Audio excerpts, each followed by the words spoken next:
عليكم ورحمة الله وبركاته. الحمد لله رب العالمين والعاقبة للمتقين والصلاة والسلام على سيد الأنبياء والمرسلين نبينا محمد وعلى آله وصحبه أجمعين ومن تبعهم بإحسان إلى يوم الدين. أما بعد، قال الله تبارك وتعالى في كلامه المجيد: أعوذ بالله من الشيطان الرجيم. يا أيها الذين آمنوا كتب عليكم الصيام كما كتب على الذين من قبلكم لعلكم تتقون. آج کے اس درس میں ہم پڑھیں گے روزے کے فضائل۔ روزہ یہ ایسی عبادت ہے جس کا کوئی مثال نہیں ہے۔ یہ وہ عبادت ہے جو عبادتوں میں اپنا ایک منفرد انداز رکھتا ہے، ایک الگ انداز رکھتا ہے۔ اس لیے کہ آپ دوسری عبادتیں اگر دیکھیں گے تو ان عبادتوں کے اندر کہیں نہ کہیں یہ شوشہ پایا جاتا ہے، یہ خطرہ اور یہ خدشہ ہوتا ہے کہ وہاں بندے کے اندر ریا آ سکتی ہے۔ لیکن روزہ ایسی عبادت ہے جس عبادت کو اللہ کے لیے بندہ انجام دیتا ہے۔ یعنی اس عبادت کے اندر اگر بندہ چاہے تو وہ کھا پی سکتا ہے۔ ایسے مواقع اس کے پاس ہیں کہ جس میں کسی کو اس کا علم نہ ہو سکے، کسی کو اس کی جانکاری نہ ہو سکے، آدمی کلا کر رہا ہے، کلی کر رہا ہے، تو اس میں بھی وہ ایک گھونٹ پانی کا لے لیا تو کسی کو علم نہیں ہو پائے گا۔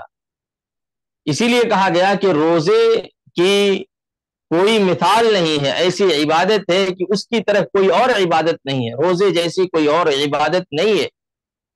روزے کی فضیلت کے لیے یہی کافی ہے کہ رب العالمین نے کہا کہ روزہ میرے لیے ہے، روزہ میرے لیے۔ کسی اور عبادت کے تعلق سے اللہ جل جلالہ نے صراحت کے ساتھ یہ لفظ نہیں کہا ہے کہ یہ عبادت میرے لیے ہے۔ ویسے ساری عبادتیں جو انجام دیتا ہے بندہ وہ اللہ کے لیے انجام دیتا ہے، اور اگر اس عبادت کو کسی اور کے لیے انجام دے تو وہ عبادت شمار نہیں ہوگا اور وہ اللہ کی بارگاہ میں وہ قابل قبول نہیں ہوگا۔ لیکن اس عبادت کے تعلق سے اللہ سبحانہ و تعالی نے حدیث کے اندر، حدیث قدسی میں خود کہا کہ یہ روزہ میرے لیے ہے، اس کا بدلہ خود میں دوں گا، میں دوں گا۔ اللہ سبحانہ و تعالیٰ کہہ رہے ہیں کہ اس کا بدلہ میں دوں گا۔ اب آپ اندازہ کریں کہ اللہ رب العالمین نے جس عبادت کا بدلہ دینے کے لیے خود وعدہ کیا ہو تو اس کا بدلہ کیا ہوگا، کوئی اس کا اندازہ نہیں لگا سکتا ہے، کوئی اس کو کاؤنٹ نہیں کر سکتا ہے۔ اللہ کے نبی جناب محمد عربی صلی اللہ علیہ وسلم کی حدیث، آپ صلی اللہ علیہ وسلم فرماتے ہیں کہ اللہ سبحانہ و تعالی فرماتا ہے: الصوم لی، روزہ میرے لیے ہے، وَأَنَا أَجْزِي بِهِ، اور روزے کا بدلہ میں ہی دوں گا، روزے کا بدلہ میں ہی دوں گا۔ ایسے ہی روزہ کے اندر آپ دیکھیں کہ اس میں صبر کی تینوں قسمیں اکٹھا ہوتی ہیں۔ صبر کیا؟ اللہ کی اطاعت پر صبر کرنا، یقیناً اللہ کی فرما برداری کرنے میں، اللہ کے حکم کو ماننے میں بڑی تکلیفیں، بڑی مشقتیں ہوتی ہیں، تو انسان اس پر صبر کرتے ہوئے اللہ کی فرما برداری کرتا ہے، اس لیے کہ وہ اللہ کا بندہ ہے اور اس کی زندگی اللہ رب العالمین کے حکم کے مطابق ہونی چاہیے۔ تو پہلی چیز کیا ہے؟ اطاعت پر صبر کرنا، اطاعت پر صبر کرنا۔ اس کا دل چاہتا ہے کہ وہ روزہ نہ رکھے، لیکن اس کے باوجود وہ کیا ہے؟ بندہ روزہ رکھتا ہے کہ وہ اس میں اللہ کی فرما برداری ہے، اس میں اللہ رب العالمین کے حکم کی تعمیل ہے، اللہ کے حکم کو ماننا ہے، تو اطاعت پر صبر کرنا۔ اور دوسری چیز الصبر عن المعصیہ، معصیت سے صبر کرنا، نافرمانی سے صبر کرنا۔ یعنی اللہ نے جن چیزوں سے روک دیا ہے ان سے بندہ رک جاتا ہے صبر کرتے ہوئے، کہ اپنے آپ کو روکے رکھتا ہے کہ میرے رب نے اس سے منع کیا ہے، میرے رب نے ان چیزوں سے ہمیں روکا ہے، ہمارے رب نے ان چیزوں کو حرام قرار دیا ہے، اس لیے میں اس کے قریب نہیں جاؤں گا، اپنے آپ کو اس سے روک کر کے رکھتا ہے۔ معصیت اور گناہ سے، نافرمانی کے کاموں سے، اللہ اور اس کے رسول کی مخالفت سے اپنے آپ کو روکتا ہے۔ روزے کے اندر یہ چیز بھی آپ دیکھیں یہ موجود ہے۔ اللہ سبحانہ و تعالیٰ نے کہا کہ حالت صوم میں، روزے کی حالت میں آپ کھانا پینا یا اس جیسی چیزیں جو حلال تھی دیگر ایام کے اندر، بندہ اس کو ترک کر دیتا ہے۔ کیوں؟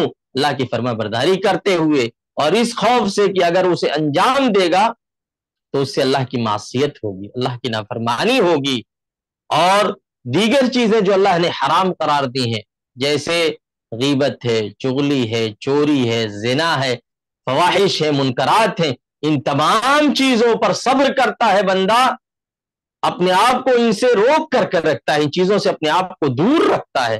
اور تیسری چیز کیا ہے صبر کی؟ تیسری قسم کیا ہے؟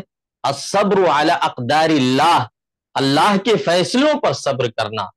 اللہ کے جو فیصلے ہو رہے ہیں، چاہے وہ فیصلے ہمارے حق میں نقصان کا باعث ہی کیوں نہ ہو، بظاہر لگے کہ اس میں ہمارا نقصان ہے، اور بسا اوقات ہم دیکھتے بھی ہیں اور ہم یہ تصور بھی کرتے ہیں کہ یہ فیصلہ جو ہو رہا ہے ہمارے حق میں برا ہو رہا ہے، حالانکہ انسان کو صبر کرنا چاہیے۔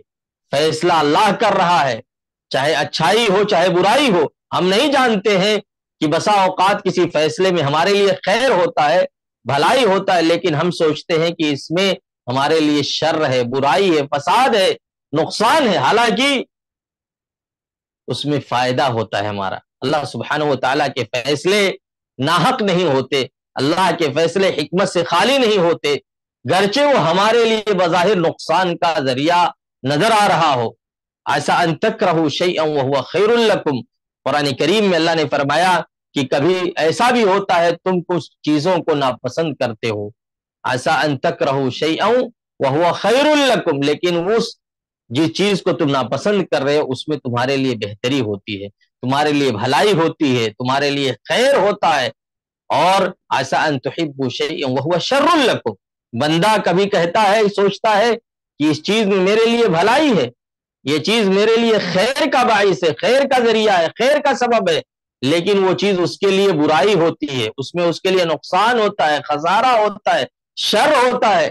واللہ یعلم وانتم لا تعلمون، اللہ جانتا ہے، لوگوں تم نہیں جانتے ہو، اور اللہ کے فیصلے بہتر فیصلے ہوتے ہیں۔ اللہ رب العالمین اپنے بندوں کے ضروریات کو جانتا ہے، ان کی مصلحتوں کو جانتا ہے، اور ان کا فائدہ کس چیز میں ہے یہ اللہ کو معلوم ہے، اسی لیے اللہ تعالیٰ جو فیصلہ اپنے بندے کے حق میں کرتا ہے وہ بہتر کرتا ہے۔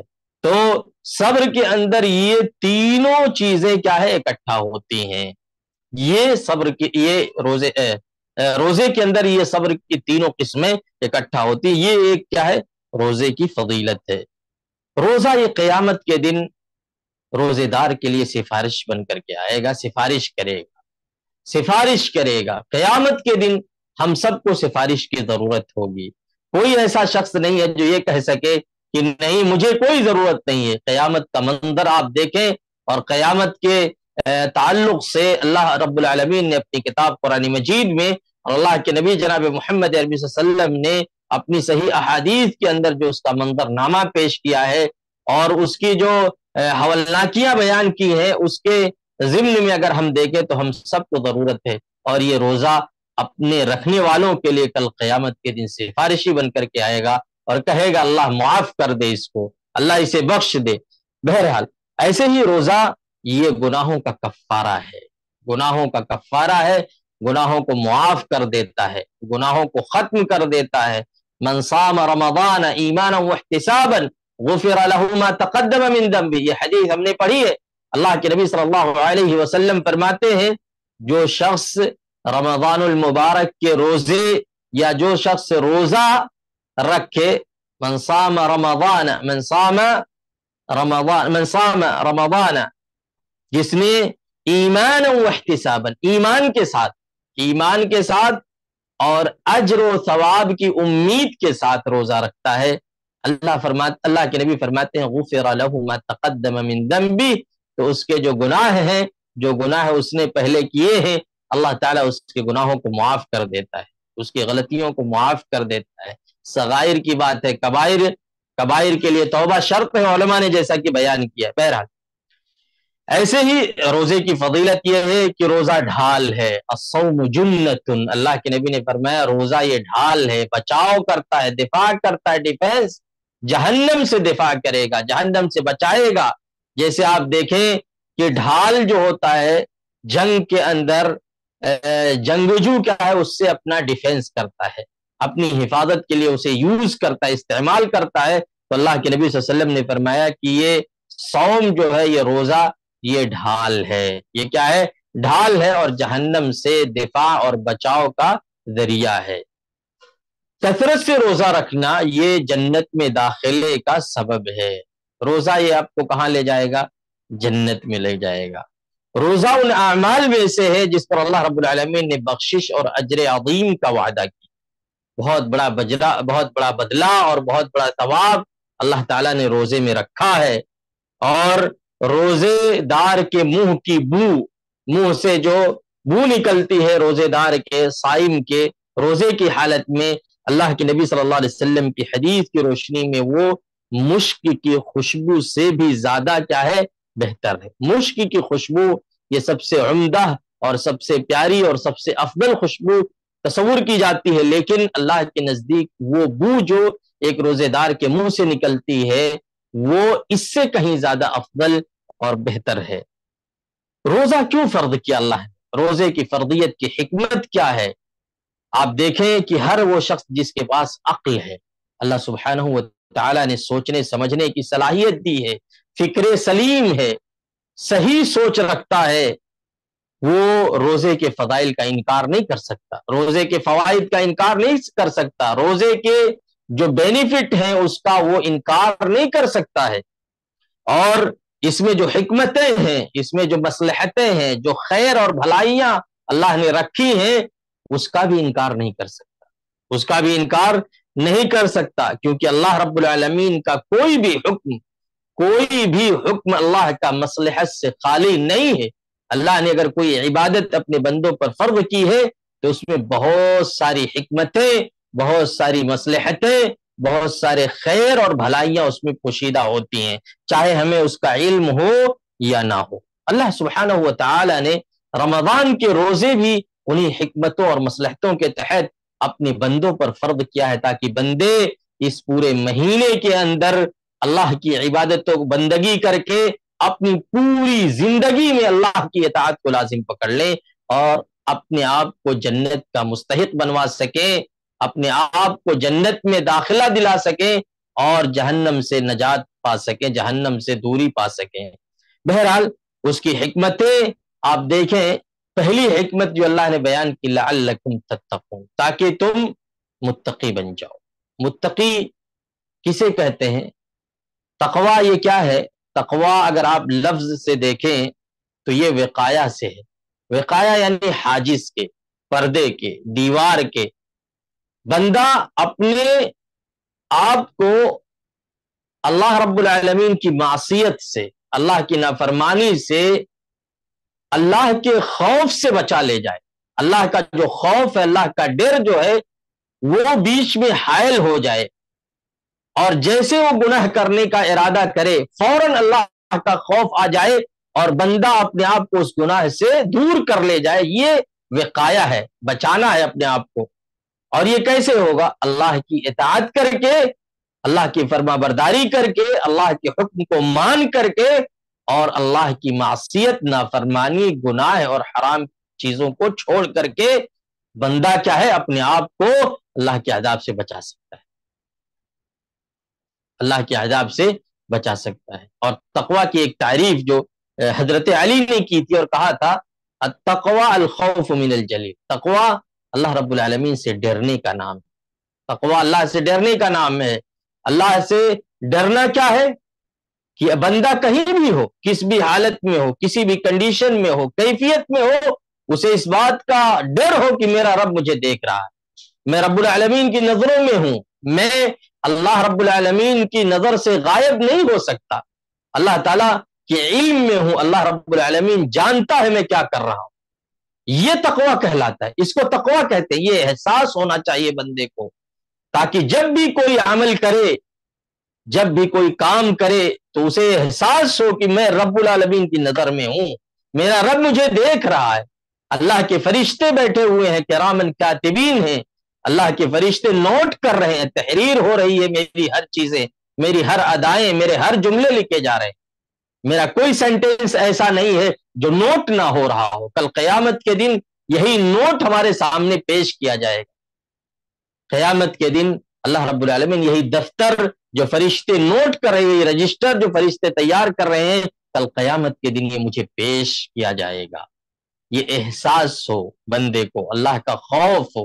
اور آپ جان لیں اگر بندے کے اندر اللہ کا خوف آ جائے، اللہ کا ڈر آ جائے، تو وہ گناہ نہیں کر سکتا، وہ معصیت نہیں کر سکتا، وہ نافرمانی نہیں کر سکتا، وہ حرام کام نہیں کر سکتا، وہ اللہ اور اس کے رسول کی مخالفت نہیں کر سکتا، وہ قرآن اور حدیث کی مخالفت نہیں کر سکتا، کیونکہ اسے اللہ کا خوف ہے اور اسے معلوم ہے کل قیامت کے دن مجھے اپنے رب کے سامنے کھڑا ہونا ہے. میرا رب مجھے میری زندگی کے پل پل کا حساب لے گا، ایک ایک سیکنڈ کا، ایک ایک لمحے کا اللہ سبحانہ و تعالی حساب لے لے گا.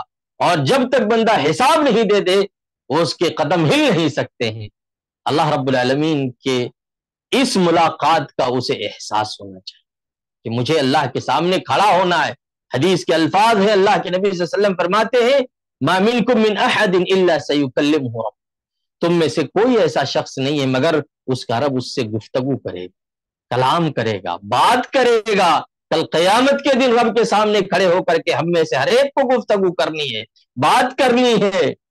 لیس بینہ وبینہ ترجمان ولا حجاب، اللہ اور بندے کے درمیان کوئی ٹرانسلیٹر نہیں ہوگا، کوئی مترجم نہیں ہوگا، کوئی ترجمہ کرنے والا نہیں ہوگا، اور نہ ہی کوئی پردہ ہوگا، کوئی آر بھی نہیں ہے، کوئی دیوار بھی نہیں ہے، کوئی حاجز بھی نہیں ہے.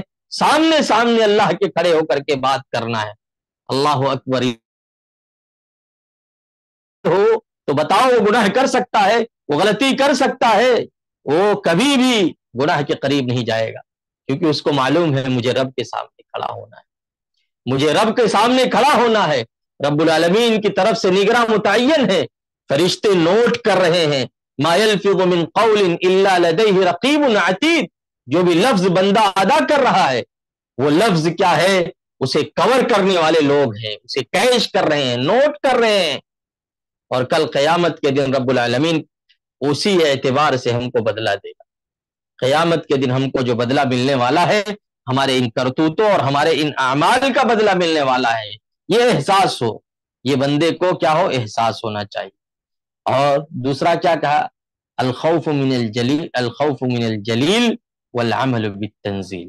قرآن کریم پر عمل کرنے کا نام تقویٰ ہے، قرآن کے احکام پر عمل کرنے کا نام تقویٰ ہے. قرآن کریم جو ہم سے چاہ رہا ہے، قرآن کریم جو ہمیں کرنے کے لیے کہہ رہا ہے اسے کریں، اور جن چیزوں سے منع کر رہا ہے ان تمام چیزوں کو ترک کر دیں، یہ تقویٰ کہلاتا ہے. اب آپ سوچیں کہ یہ قرآن کریم ہم سے کیا کہہ رہا ہے، کیا ہم قرآن کے احکام پر عمل کر رہے ہیں؟ کیا قرآن جو ہم سے مطالبہ کر رہا ہے ہم اسے پورا کر رہے ہیں؟ کیا قرآن کا جو پیغام ہم سے ہے ہم اس پیغام پر عمل کر رہے ہیں؟ اگر نہیں کر رہے ہیں تو ہم متقی نہیں ہیں، ہمارے ہاں تقویٰ نہیں ہے. تقویٰ کا مطلب یہ ہے قرآن کریم کو مکمل طور پر اپنا دستور حیات بنا لو.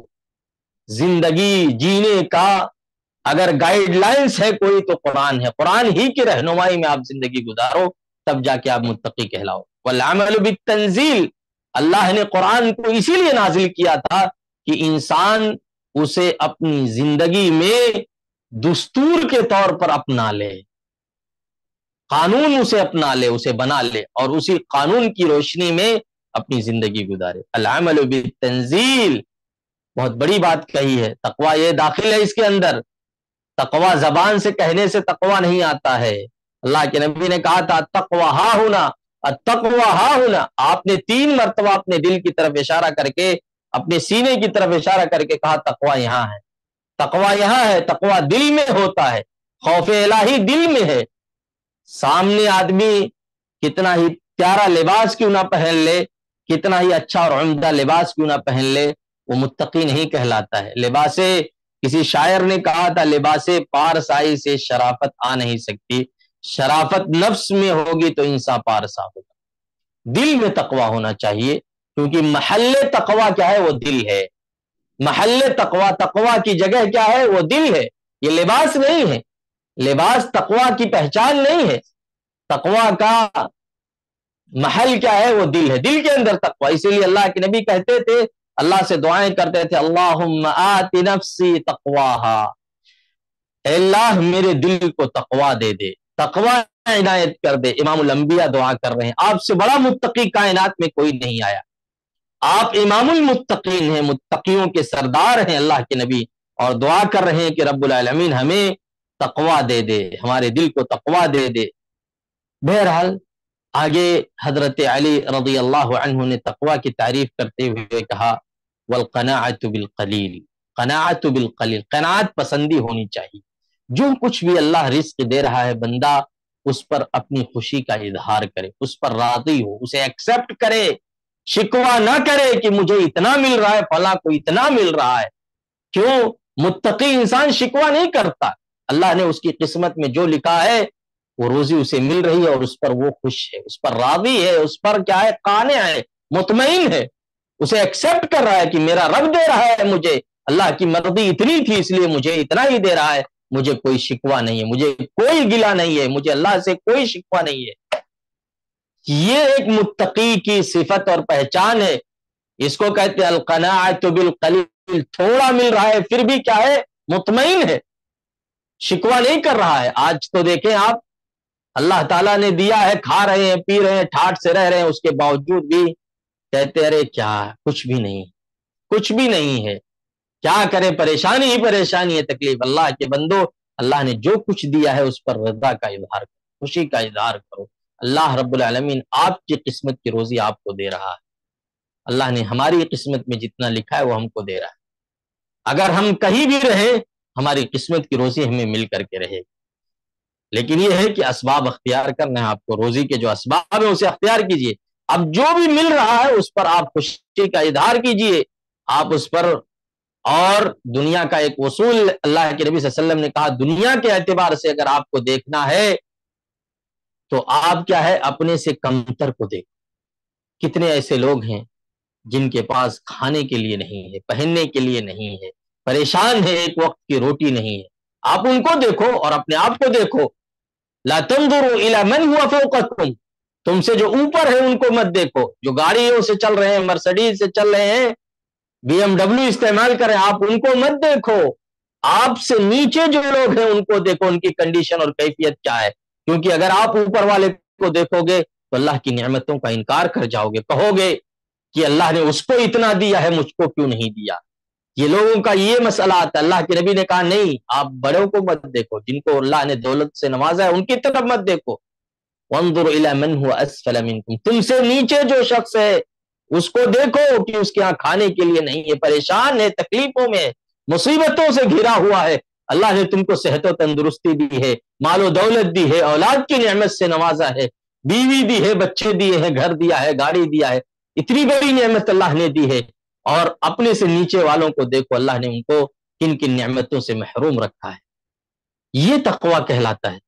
لا تنظر، ہاں دین کے معاملے میں آپ اپنے سے اوپر والے کو دیکھو، فلاں آدمی متقی ہے، پرہیزگار ہے، تقویٰ شعار ہے، اللہ کا بندہ ہے، اللہ کے دین کے لیے قربانیاں دے رہا ہے، اللہ کے دین کے نام پر خرچ کر رہا ہے، ساری چیزیں کر رہا ہے، آپ اس کو دیکھو اور ویسا بننے کی کوشش کرو، اور دنیا کے معاملے میں اپنے سے نیچے والے کو۔ تقویٰ کیا ہے؟ القناعۃ بالقلیل والاستعداد لیوم الرحیل، یہاں سے جانے والے دن کے لیے ہمیشہ تیار رہو۔ جانا تو ہے ایک دن، کل نفس ذائقۃ الموت، ہر ایک کو مرنا ہے، کوئی ایسا نہیں ہے جسے ہمیشگی ہو، ہمیشہ ہمیں جو دنیا میں رہنے والا ہو۔ لو کان فی الدنیا بقاء لما مات خیر المرسلین محمد، اگر دنیا میں کسی کے لیے ہمیشہ ہمیش رہنا ہوتا تو امام الانبیاء، سید المرسلین، خاتم النبیین جناب محمد عربی صلی اللہ علیہ وسلم کو موت نہ آتی۔ معلوم کیا ہوا؟ کل من علیہا فان، ہر ایک کو فنا ہونا ہے، اللہ کی ذات باقی رہنے والی ہے، باقی ہر ایک کو یہاں سے جانا ہے۔ اللہ رب العالمین نے قرآن کریم میں اس حقیقت کو جگہ جگہ واضح کیا ہے، اور یہی ایک متفقہ مسئلہ ہے جس میں کسی کا کوئی اختلاف نہیں، ہر کوئی مانتا ہے مرنا ہے، ہر کوئی جانتا ہے مرنا ہے، مرنا تو ہے ہی، موت سے کسی کو رستگاری نہیں، موت سے کوئی بچ نہیں سکتا۔ اینما تکونوا یدرککم الموت ولو کنتم فی بروج مشیدہ، جہاں کہیں رہو گے، چاہے اپنے آپ کو مضبوط قلعوں میں بند کر لو تو بھی موت تمہیں آئے گی۔ موت تم کو آ کر کے رہے گی، موت تمہیں پکڑ کر کے رہے گی، تم کتنا بھی بھاگنے کی کوشش کرو لیکن موت سے بھاگ نہیں سکتے۔ اسی لیے اللہ کے نبی جناب محمد عربی صلی اللہ علیہ وسلم کو حضرت جبریل نے کہا تھا، یا محمد عش ما شئت فإنک میت، جتنا جینا ہے جی لو لیکن ایک دن مرنا ہے، ایک دن مرنا ہے، یہ یاد رکھو کہ مرنا ہے ایک دن، ایک دن یہ دنیا چھوڑ کر کے جانی ہے اور اسی کے لیے ہمیشہ تیاری کرنا۔ مومن متقی کی پہچان یہ ہے، حضرت علی نے کہا متقی کون ہے؟ جو مرنے کے لیے ہمیشہ تیار رہتا ہے اور اس کے لیے تیاریاں کر کے رکھتا ہے۔ مرنا ہے تو کیا کرے؟ ایسا مرے کہ جب رب کے سامنے کھڑا ہونا ہو، جب فرشتوں کا مواجہہ ہو، آمنا سامنا ہو، منکر نکیر سامنے آئے اور جب فرشتے روح لے کر کے نکلے تو جنت کے سارے دروازے کھول دیے جائیں، استقبال کیا جائے ہمارا، اور ہمیں قبر کے اندر ہمارے لیے جنت کے دروازے کھلے ہوئے ہوں، جنت کا فرش بچھا ہوا ہو، فرشتے ہمیں خوشخبری سنا رہے ہوں۔ اللہ رب العالمین ہم سب کو توفیق دے کہ ہم تیاری کرتے رہیں، ہمیشہ ہمیشہ تیار رہیں اور اس دن کے لیے اپنے آپ کو الرٹ رکھیں کہ نہ جانے کب ہمارا جسم سے ہماری روح ختم ہو جائے، کب یہ رشتہ ختم ہو جائے، کب ہماری موت آ جائے۔ اس کے لیے ہمیشہ اپنے آپ کو الرٹ اور تیار رکھیں۔ تو یہ تقویٰ کہلاتا ہے۔ یہ تقویٰ کی تعریف کی ہے حضرت علی نے۔ تقویٰ کے بے شمار فوائد ہیں، آپ قرآن کریم پڑھتے ہیں، تقویٰ اسی لیے اللہ نے کہا تمام عبادتوں کا مغز لب لباب نچوڑ تقویٰ ہے۔ ہم نے تمام عبادتیں فرض کی ہیں، اس لیے فرض کی ہیں تاکہ انسان متقی بن جائے۔ یا ایھا الناس اعبدوا ربکم الذی خلقکم والذین من قبلکم، آپ سورہ بقرہ کی تلاوت کرتے ہیں، یا ایھا الناس اعبدوا ربکم الذی خلقکم، اے وہ لوگو اعبدوا ربکم، اس رب کی عبادت کرو، الذی خلقکم، جس نے تم کو پیدا کیا، اعبدوا ربکم الذی خلقکم والذین من قبلکم، اور تم سے پہلے لوگوں کو پیدا کیا ہے، لعلکم تتقون، تاکہ تم متقی بن جاؤ۔ عبادت کیوں کرو؟ تاکہ تمہارے اندر تقویٰ آ جائے۔ تو تمام عبادتوں کا مقصد تقویٰ ہے۔ اور ومن یتق اللہ یجعل له مخرجا ومن یتق اللہ یکفر عنہ سیئاته ویعظم له اجرا یا ایھا الذین آمنوا تتقوا اللہ یجعل لکم فرقانا۔ قرآن کریم کی بے شمار آیتیں ہیں جہاں تقوی کی فضیلت بیان کی گئی ہے، تقوی کا بینیفٹ بیان کیا گیا ہے۔ ان اللہ مع الذین اتقوا، اللہ متقیوں کے ساتھ ہوتا ہے۔ وعدت للمتقین، جنت متقیوں کے لیے تیار کی گئی ہے۔ تلک الجنۃ التی نورث من عبادنا من کان تقیا ان المتقین فی جنات وعیون۔ بے شمار آیتیں ہیں جس میں تقوی کی فضیلت بیان کی۔ بہرحال کہنے کا مطلب یہ ہے کہ روزے سے اللہ کا تقوی حاصل ہوتا ہے۔ دوسری حکمت کیا ہے روزے کی؟ کہ روزے سے بندہ اللہ کی نعمتوں کو یاد کرتا ہے۔ روزہ رکھتا ہے تو اسے رب کی نعمتیں یاد آتی ہیں کہ مجھے اللہ نے اتنا سب کچھ نوازا ہے، کہ کتنے ایسے لوگ ہیں جن کے پاس کھانے کے لیے کچھ نہیں، کہ جن کے پاس کھانے کے لیے کچھ نہیں ہے۔ جب بھوکا رہتا ہے تب انسان کو احساس ہوتا ہے کہ یہ جو نعمت اللہ نے مجھے دی ہے مال کی شکل میں، یہ کتنی عظیم نعمت ہے۔ کتنے ایسے اللہ بندے ہیں جن کے پاس یہ نعمتیں نہیں ہیں، اس وقت بندے کو یہ احساس ہوتا ہے۔ ایسے ہی تقوی سے نفس کی صفائی ہوتی ہے، تزکیہ نفس، قد افلح من زکاہا، یقیناً وہ شخص کامیاب ہو گیا جس نے اپنا تزکیہ کیا، یعنی اپنے دلوں کی صفائی کی۔ اور دلوں کی صفائی اللہ کی عبادت سے ہوتی ہے، اللہ کی بندگی سے ہوتی ہے، اللہ کی اطاعت سے ہوتی ہے، اور اس میں سب سے بہتر کیا ہے؟ روزہ ہے۔ تمام عبادتوں سے اللہ رب العالمین دلوں کی صفائی کرتا ہے۔ اب دیکھیں روزہ ہے، حج ہے، زکوٰۃ ہے، ساری عبادتیں جو ہے اس سے دلوں کی صفائی ہوتی ہے۔ انہی میں سے روزے سے بھی دل کی صفائی ہوتی ہے، ظاہر و باطن کی صفائی ہوتی ہے۔ صبر کا مادہ پیدا ہوتا ہے، صبر و تحمل کا مادہ پیدا ہوتا ہے۔ انسان بھوکا رہتا ہے تو کیا ہے؟ صبر کرتا ہے، برداشت کرتا ہے۔ پریشانی آ سکتی ہے، تکلیف آ سکتی ہے، اس کا ٹریننگ مل رہی ہے کہ تجھے صبر کرنا ہے، اللہ کی عبادت میں تجھے صبر کرنا پڑے گا، اللہ کی اطاعت میں تجھے صبر کرنا پڑے گا، اللہ کی اطاعت میں تجھے برداشت کرنا پڑے گا۔ تکلیفیں جھیلنی پڑیں گی، مصیبتیں اٹھانی پڑیں گی، پریشانیاں اٹھانی پڑیں گی۔ ایسے ہی اس کی حکمت ایک یہ ہے کہ شہوات پر کنٹرول ہوتا ہے، زبان پر کنٹرول ہوتا ہے۔ زبانی شہوت کیا ہوتی ہے؟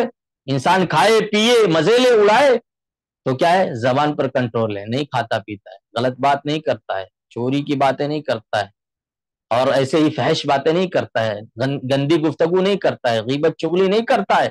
کنٹرول ہو رہا ہے، اس کے اعضاء پر کنٹرول، اپنے آپ پر کنٹرول، اپنی شرمگاہ کی حفاظت کرتا ہے بندہ یا بندی۔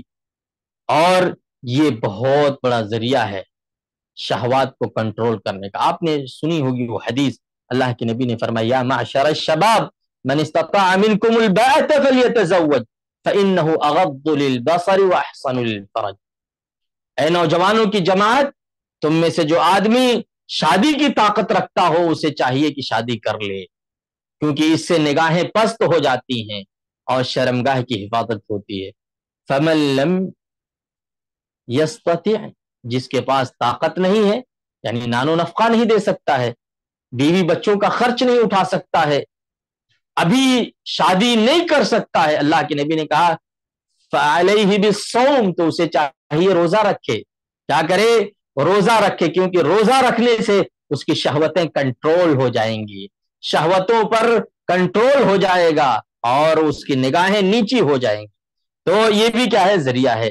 اس سے اخوت، محبت، بھائی چارگی، غمخواری، غمگساری کا پیغام ملتا ہے۔ کس سے؟ روزے سے۔ روزے سے یہ پیغام ملتا ہے کہ اللہ کے بندے، زمین پر کچھ ایسے لوگ بھی ہیں جو تیرے مال کے مستحق ہیں، جو تیرے تعاون کے مستحق ہیں، تیرے مدد کے مستحق ہیں، جنہیں تیرا ہیلپ چاہیے۔ اللہ نے تجھے نوازا ہے، اللہ نے تجھے دیا ہے، تو ان کی مدد کر، وہ تیرے بھائی ہیں، وہ تیرے بھائی ہیں۔